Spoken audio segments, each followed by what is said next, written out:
Métrique, c'est à vous. Vivre à Montréal, c'est accepter que la météo n'est pas toujours très prédictible. Des fois, on se réveille le matin, on voit que c'est nuageux. Des fois, ça finit bien, comme aujourd'hui, très ensoleillé.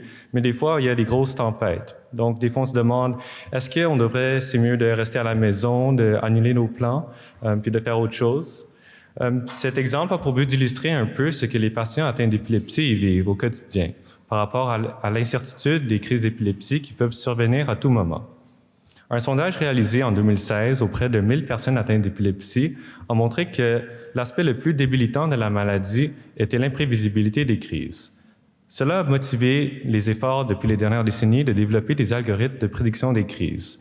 L'approche traditionnelle a été faite avec les électrodes intracrâniennes placées sur le cerveau qui est la source des crises. Cependant, cette approche est assez invasive et on se demande si récemment, avec les nouveaux objets connectés qui arrivent sur le marché, il serait possible de prédire les crises de façon non invasive.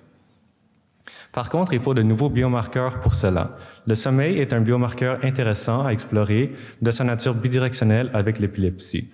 Dans un premier temps, un sommeil perturbé augmente les risques de crise et les crises d'épilepsie impactent négativement le sommeil.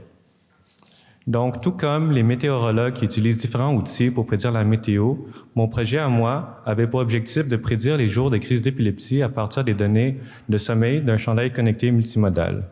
Plus concrètement, on voulait avoir les patients qui peuvent porter le chandail durant la nuit et au réveil, il y aurait une probabilité de faire des crises montrées sur leur appareil téléphonique et ils pourraient ajuster leur quotidien par conséquent, soit en changeant leur plan ou bien en peut-être prendre une dose de médicaments anticonvulsivants différentes. Notre projet a été fait au CHUM. Près de 80 patients ont été recrutés à l'unité de monitoring d'épilepsie, puis on avait autour de 500 nuits d'enregistrement. Les patients ont porté le chandail connecté Exoskin, qui est équipé d'un électrocardiogramme, de 2 bandes respiratoires et d'un accéléromètre triaxial. Le développement de l'algorithme a été fait de cette façon. Donc, les patients ont porté le chandail Exoskin. Des métriques de sommeil telles que la latence au sommeil, le temps passé en différents stades de sommeil, l'efficacité du sommeil, etc. ont été extraits automatiquement. Ensuite, nous avons fait un pré-traitement des données, suivi par entrer les données dans des machines à vecteurs de support afin de classifier les jours de crise versus les nuits qui sont suivies de crise versus les nuits qui sont non suivies de crise. Nous avons effectué une validation croisée imbriquée afin d'assurer une évaluation robuste de notre algorithme et nous avons prédit les crises dans les 16 heures et les 24 heures suivant les réveils. Ceci correspond à des préférences des patients qui ont été rapportées dans la littérature. La métrique de performance a été en anglais « improvement over chance » ou en français « la performance meilleure que la chance ». C'est une métrique qui est utilisée couramment dans le domaine. Et puis, c'est une analyse, c'est une statistique qui a été validée qui compare notre algorithme à un algorithme aléatoire.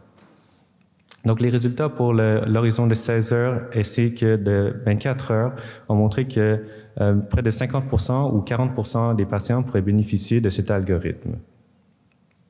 En conclusion, mon projet avait pour objectif de prédire les crises d'épilepsie. Nous avons utilisé des données de beaucoup de patients avec le chandail connecté Exoskin et les données de sommeil. Puis, nous avons montré que près de 40 à 50% des patients pourraient bénéficier d'un tel algorithme.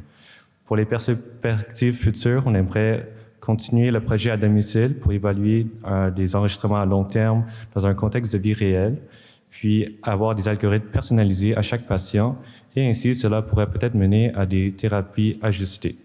Merci à Ivado pour votre soutien, merci à mes superviseurs de stage et à mon équipe, et je vous remercie pour votre attention.